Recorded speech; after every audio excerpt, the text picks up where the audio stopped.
iya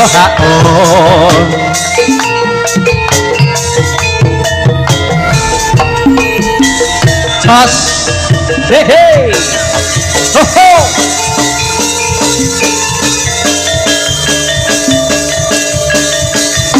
lo lo lo lo lo lo lo lo li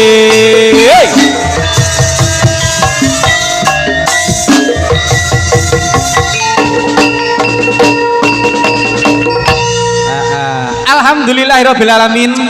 Selamat malam Mbak Astu. Wilujeng dalu Mas Sute. Kowe ndak kangen karo aku to ngene iki. Ora belas. Oh, alhamdulillah. Tapi Ya, sampean ki tak impi-impi bendino aku tanggal 12 22 iki kok petuk sampean karo Nduk Angel. Lah iya. Alhamdulillah. Udah karo 5 tahun ra ketemu. Udah karo 5 tahun. Nggih, wonten ing dalu punika wonten dalipun Bapak Wagira Mbak Astu. Iki nggih alhamdulillah iki tamune ketawise nggih Banyu Mili lan ugi penontone pedagange ana ing wengi iki mau jan tumplek blek tumplek blek nek jero ki nganti umpel-umpelan lho Mas ora sedeng ndak sedeng iki mau ngene ceritane Mbak pripun iki panjenengan Bapak Wagirah menika ngramahaken kang putranipun utawi pernikahan putranipun ingkang nomor kalih ingkang nomor kalih nggih iki Mas Samsudin. Oh, Mas Samsudin. Kalian Mbak Likana. Mbak Likana. Mbak Likana. Likana. Kang saking Jombang. Jombang ki adoh Mbak Astu. Oh, adoh Mas. Apa mau toko Trenggalek kene ngliwati Tulungagung sak ngalor. Tulungagung Kediri Kertosono Jombang. Ya ora wurung iki mau ya wae ngaturke dedonga. Iki mah aku tak dongake muga-muga anake loro. Ya jokor loro to. Pira? Ya 4 apa 5. 4, heeh. Ya karo mempersiapkan sing ning mburi iki Mbak Astu. Nggih langkung rumiyin niki ngaturke asung panglipur dumateng para penonton jan iki mau pih dilan Nduk Angel YouTubere akeh iki mengke. Biasane dingi 7 saiki 37. Mas Sutre. Dalan sayangku. Sampeyan mau nampa nawala apa ora? Niki kula nampa nawala. Niki saking panjenenganipun Bapak sapa iki? Mbah Wagirah menika ingkang kagungan hajat. Ngersakaken lagu napa? Ilir-ilir Mas. Kranten iki bapane Putra Birama kranten sing tanggal pinten menika kan sakit. Nggih. Alhamdulillah nika bapak ingkang bajune ijo. Oh ingkang ngagem rasukan ijem. Nggih. Pak Batar. Pak Batar. Iki kranten wis sehat, ya iso nunggoni awake dhewe. Muga-muga Putra Birawa tetep jaya. Amin. Malam hari ini ya iki mau. Menika minangka nadar lho. Nadar. Dadi engko wengi iki ya mangkah diaturke Mbak Astu, pilih mengke diaturke ilir-ilir rumiyin, sak lajengipun tetembangan monggo kranten wonten wingking nggih dereng siap. Monggo Nduk Angel. Nggih niki nderekaken kanca-kanca amburadul DKK nggih. Halo Bos Dut, nggih. Iki jar-jaran karo kono to, Mas? Buka celuk parong. Ayo Mas iki bareng ya aja ngalih. Ilir-ilir Nduk Angel. Nggih, Mbak. Monggo jenengan bukani riye. Suaraku kok ngene.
Susu